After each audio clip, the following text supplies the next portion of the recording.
All right, ladies and gentlemen, welcome to your next episode of the Brown Perspective. This is one of your hosts. What's my name? You should Eduardo know it by now. Capetillo. Eduardo. Eso, el mundo sabe cómo me llamo. Y aquí estoy con RO.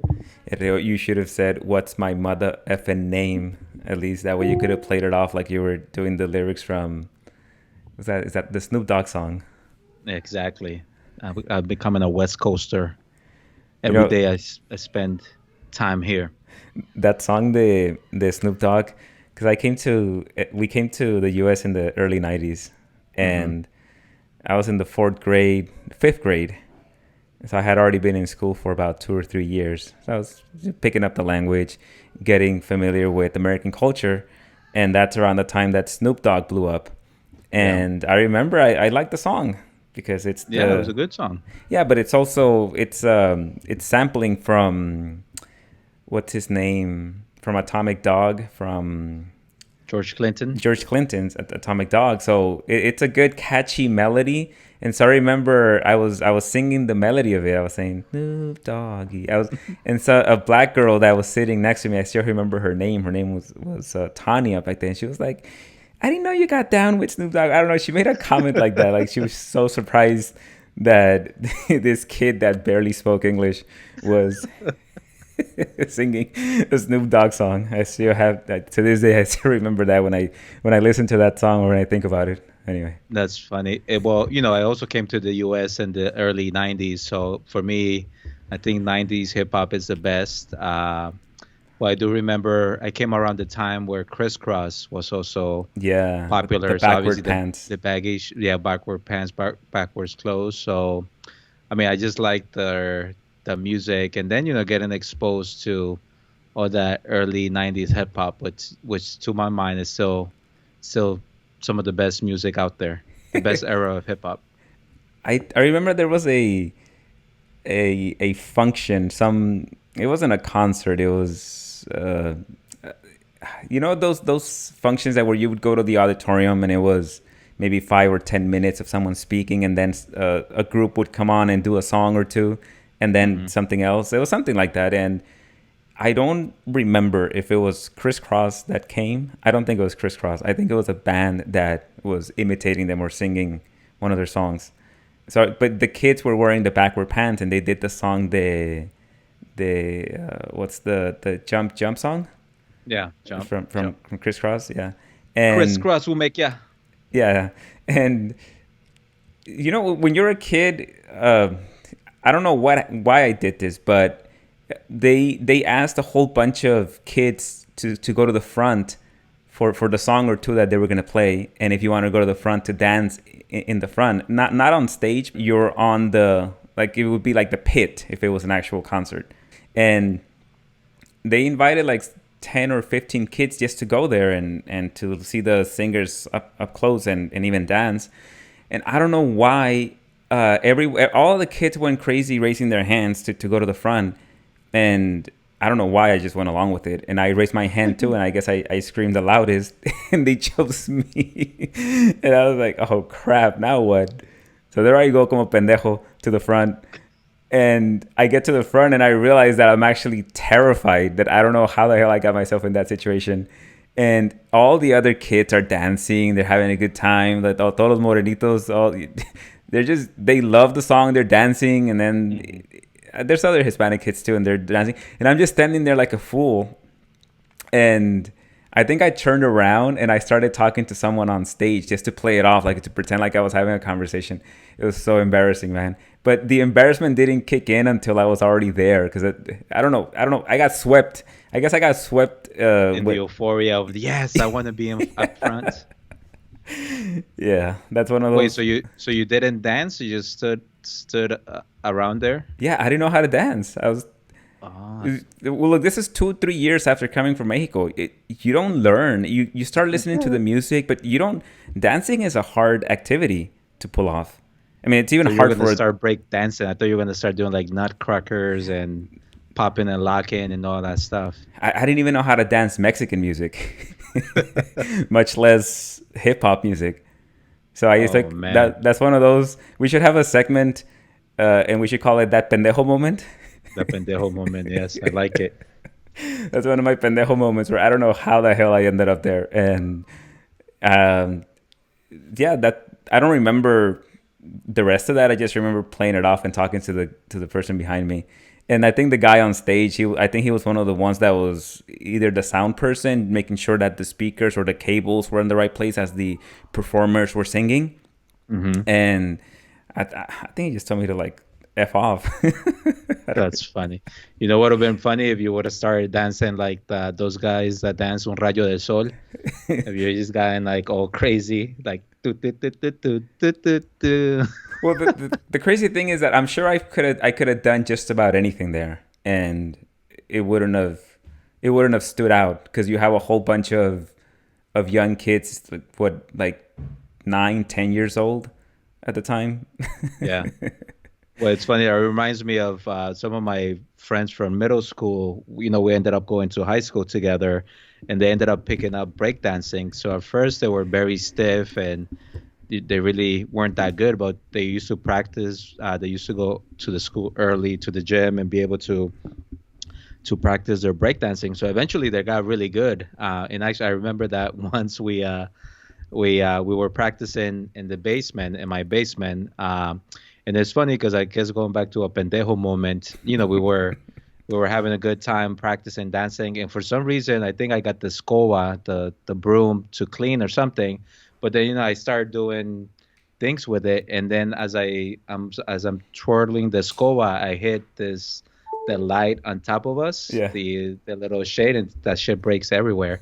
I'm like, oh man. So obviously I'm all paranoid because it's a rented home.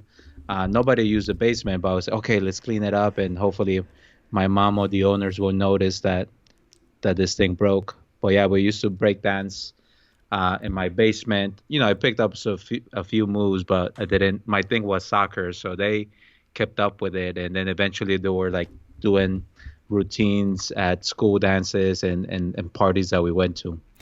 Yeah, that was your kicking the soccer ball through the window and breaking the glass. That was the equivalent, but just with breakdancing. Exactly. I was literally breaking the house. There was a wave of breakdancing enthusiasm, and I always thought it was just LA, but it sounds like it was also on the East Coast, maybe in other parts of the nation, because also in high school there was all of a sudden it was popular to breakdance, and a lot of kids were into it. I mean, we got into it a bit, and so, but just like this is this is my problem with people that this is my problem with other people in general. And just disclaimer, this is tongue in cheek. I don't fully mean this, but there's always people that get so good at it that they just make everyone else look bad. And Yeah. it kind of takes the fun away from it sometimes, because I like to do stuff just casually to get into it. Then all of a sudden you have this kid that comes out and he's doing I don't know if people that are familiar with breakdancing, but windmills, a windmill to a flare to a handstand back down to a flare. I'm like, dude, That shit is hard, dude, when you I try know, it. I Oh know. my That's what I'm God. saying. So like a kid shows up and does that, and I just pack my stuff, and I'm like, all right, this is good enough for me. I think because I did try to get good like that, but at least as good as it. But it's so hard because the reason why it's so hard is because it's like gymnastics. You have to keep doing it, and if you're someone that's in high school that is concentrated on your academics, maybe you're also doing sports, and then Mhm. you do breakdancing. I was never the type of person that really went in 100% into something. I like to dabble in it and to experiment with it and get decent at it. Not amazing, but just good enough. But maybe that's my problem, that I in a lot of activities I'm just not uh, proficient enough to be considered an expert, and so I always end up running across the people that devote so much time to it. Even the yo-yo, right? Oh yeah. Playing with the yo-yo, like in Mexico, I love playing with that thing. And then you start learning a trick or two, which are super simple, but you feel really good. And then you see all these other crazy guys doing these like impossible moves with the yo-yo, and you're like, ah, screw this, man. I'm not gonna. I'm never gonna be that good, Yeah, anyways. exactly. Why am I playing with this thing? Look at what this guy's doing. And so that was similar type of thing also with the Well, breakdancing. well, a couple of things. One is I think the reason why breakdancing came back, like songs like "I Like to Move It, Move It." I know that I like to move it, move it. You know, when that song came out, everybody got crazy. Even like is one of my mom's favorite songs is that kind of like that dance party El General. And I remember like they used to do routines to that. So I think the songs of the 90s, a lot of them were aimed at sort of people getting people to dance and to do dance floor, and it was very conducive to breakdancing. But going back to your comment about there's some people that just make it, you know, make it too good or try too hard. I feel like sometimes when I go to the Latin clubs, whether it's in the East Coast or here in the West Coast, where you have the people that are like ballroom dancers and they're doing all these salsa moves and all these twirls, and I'm just going there side to side, and I'm like, okay, una vueltica, sigamos bailando, otra vueltica, and meanwhile they're doing like all these complicated moves. So I think that's one of the ways I feel that people that are really good dancers sometimes kind of make you feel like, okay, I should probably go sit down or stand in the stand by the wall. They throw off the curve. Yeah, but then You- again, but then my thing is obviously not when it comes to Latin dancing or any type of dancing really is, yes, the moves, the choreography are nice, but I think also you have to feel the music. You have to have a good time, and it's about having a good time. It's about enjoying yourself, not so much about, yeah. I mean, if you can put up a show and if you and your partner have danced for a long time, that's great. Um, but it's also about just getting out there and having a good time. I experience the same thing when I go to dancing, especially if it's salsa dancing. Because on the West Yeah. Coast, at least I didn't grow up with salsa or merengue. I grew up with cumbias, and even cumbias I could barely dance those. But you get to the East Coast, and then even when you get older, the clubs here in LA, you discover that the salsa dancing scene is huge. It's huge here in Hmm. LA also. And so you go there, and it feels like you're in a car that's doing 10 miles per hour with your simple moves. You got the simple salsa move down, the rhythm, and then you could do a turn or two, which is me. That's as advanced as my salsa skills get. One or two turns. What is it? The crossover body lead? Is that what it's called? Oh, look at you. Yeah, you've taken classes, huh? I learned that from, Cha cha cha. I don't remember who taught me that. So I felt so good that I had learned that, and then I'm dancing next to a guy that's doing like 20 spinning the his partner like at 20 spins per minute. And then sometimes these guys, the pros, they can dance with two or three different girls, and they can keep the Hmm. same rhythm. Yeah. But I agree with you because at some point it starts feeling too mechanical for me. Yeah. Like when I see these guys that are so committed to trying to show off just how their technical prowess with the moves, because you see, and it's like turn after turn after turn, and I always thought, man, doesn't the girl get dizzy from so many turns? And then it does feel very mechanical. It's like, man, at what point are you gonna slow down and actually enjoy the beat to the song? Yeah, exactly.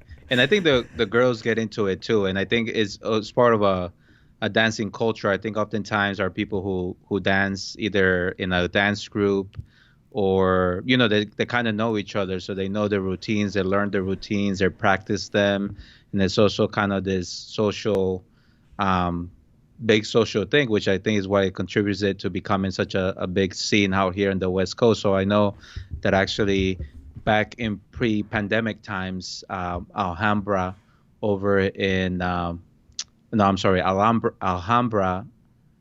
Well, I'm trying to remember what the name of I've the been club there. I is. think I know which one you're talking about. I've been there because one of my buddies celebrated his birthday there. And no, Granada. I'm sorry, I'm confusing my certain Spanish term. So I think it's Granada, right? Something like Yeah, I that. think so. Yeah. But anyway, so they even I remember going there a few times in the weekends, and then they have performances by the different dance groups too. So they have like little dance competitions in the middle of the night. So I think it's also part of that the dancing culture that people just get into and enjoy, which is fine. But yeah, but then it's for the casual dancer, it can be a little off-putting. Yeah, and also it if you're single, it's incredibly intimidating to ask a girl out to dance, especially if she is going there with the intention or expectation that she's gonna Que la dance with baile. with the guy that actually knows what he's doing. Hmm. And here you go with your like rudimentary moves. Oh yeah, that could be difficult. I never really let me see. I don't know if I ever ran into that, but or maybe I did. But the girls can tell right away if you know how to dance or not. So maybe some of them might be nice and they'll dance a song with you, and then they'll politely Okay, tell thank you you. Bye. exactly. And that's the other thing. I remember one of the because in Latin America it is about dancing, and luckily my mom did teach me how to dance, and I wasn't like spectacular, but me podía defender, and I love dancing. But and the thing is like in Latin clubs it's about dancing. So usually when you go and dance with the girl, it's not about hooking up. I feel when like you used to go to the club in the American scene is about like, oh, who am I gonna hook up with? Yeah. And the dancing was very different, like, oh, turn around, let me see your face so I can introduce myself, kind of situation. So that was an adjustment too. Yeah, definitely. I'm trying to think back to my experiences. I back on the East Coast when I was still living in New York. Also, whenever a few friends of us, a few of us got together, there were a few in our group that would like that really enjoyed salsa dancing. So we would end up going. And then when if I went back to Providence to visit friends, then the friends there would also want to go and do salsa dancing. But this is something that I actually discovered as a result of being around those clubs, at least long enough to notice some of the stuff. This is a bit of a word of caution to the ladies out there that a lot of the really good a lot of the really good dancers in these salsa clubs, they are men that are over a certain age, and What? they're really good, but they're over like their 40s, maybe even 50s, mid 50s, and because they're so good at dancing, they do have a lot of success finding dancing partners with them. And Hmm. so a lot of the times it's younger girls. And inevitably, if you go to these type of clubs and these are the type of the age range that you're getting exposed to, then inevitably you might start developing a relationship with these men, and then to the point where it could progress beyond just dancing, right, to more of like an intimate relationship, an actual relationship, hooking up and so forth. But a lot of these men are married. So uh, I as part of the group that we were with, there was one girl that this happened to her. She fell in love with like a 59-year-old guy, Mm. um, and actually, I don't think he was married. See, he wasn't married, but it should have given you red flags if he's 59 and not married, because she got into a serious relationship with him, and then like a year or 2 years later, she was heartbroken because the guy wouldn't marry her. Interesting. She wanted to get married, but she met a 59-year-old salsa dancer that was really good, single. So um, so either you're gonna. I think one of my friends ended up meeting a married guy, and obviously, guys when they're married and they're out there dancing, they're not gonna tell you that they're married. They're gonna wait until they already What? have you. They're gonna wait until they reel you in, and once they reel you in, you might. I don't know if they'll tell you. You might find out that they're married, but at that point, you're already emotionally invested into this person. You can't just Hmm. easily detach without it affecting you emotionally. So you can end up in these situations too. I'm not trying to. I'm sure that there's salsa clubs is not just the only place that you can run into these type of problems. It's anywhere. But it was interesting that I noticed those two incidents or those two bad experiences happened to two young young women that were my age at the time, meeting older guys and then having a shitty outcome as a result of that. Y todo comenzó bailando. Yeah. But yeah, but I think that's a good point. I think I think it's Latin dancing at an older age is more, it's more well, you can still do it. And to your point, I know in DC, I met a lot of people, older men who could dance, and you're right. I think it's almost una tarjeta de introducción. If you can dance, you get a lot of attention, you get a lot of friends, and which is something that I don't think you can get in an American club. It's not going to be like, oh, look at him, he's dancing, break dancing. Yeah, So it's just different, a very different dynamic. yeah. I was just thinking, there's no other activity that gives you that intro, that leg in, to be able to meet young women. Okay, if you're 55, between, we'll say 50 to 65, because that's really the age range that we're talking about, or even whatever, 45 to 60, or just that age range. If you're at that age, it's going to be hard for you to meet young women if that's what you want to do. And well, let's face it, guys being guys, that's what they want to do. They want to meet young girls, a lot of Mm, them. And so, what other activity do you have where you can meet them that way? And meet them and then be able to engage with them and to strike up a conversation, a relationship, because a lot of these guys, they frequent the same clubs, don't they? They even, some of these salsa dancers, they go out dancing Tuesdays, Wednesdays, Thursdays, Fridays, and they have their spots for each day. that's true. And so if you're doing that every single week, then you're going to meet, sometimes you'll meet the same people, and then you'll always be meeting new people as well. So yeah, it's a good way of meet girls. Yeah, I was thinking about that. If you're, let's say you're 55, and you're, I mean, you're either a super dishonest guy, unethical, and you're married, but you want to still have something on the side. Where are you going to go if you're 55? Or even if you're not 55, you can always turn to online dating these days. But if you want to just go out there on the physical world and meet someone, what other options do you have where you don't come off as a creepy old guy? Creepy old guy. Yeah. What are you That's gonna do? Are you funny. gonna go to do your laundry or do shopping and try to talk to a 30-year-old female at the grocery store? Dude, that's not gonna go out. That's not gonna go over very well. Even if you strike a conversation, a 30-year-old is not normally going to be attracted to a 55-year-old unless you have something that's interesting about you. And in the world of salsa dancing, that's something that you have to your advantage. The fact that you're such a good dancer, it does actually attract them. Yeah, and you probably, if you're that age, you probably are okay economically and all that stuff. So, but it's funny because I think this conversation now makes me, after our president gets the COVID-19 pandemic under control, I want to go to the club and just record this. I feel like you can do a National Geographic special on the salsa club, or like how do dancers meet? Las salseros.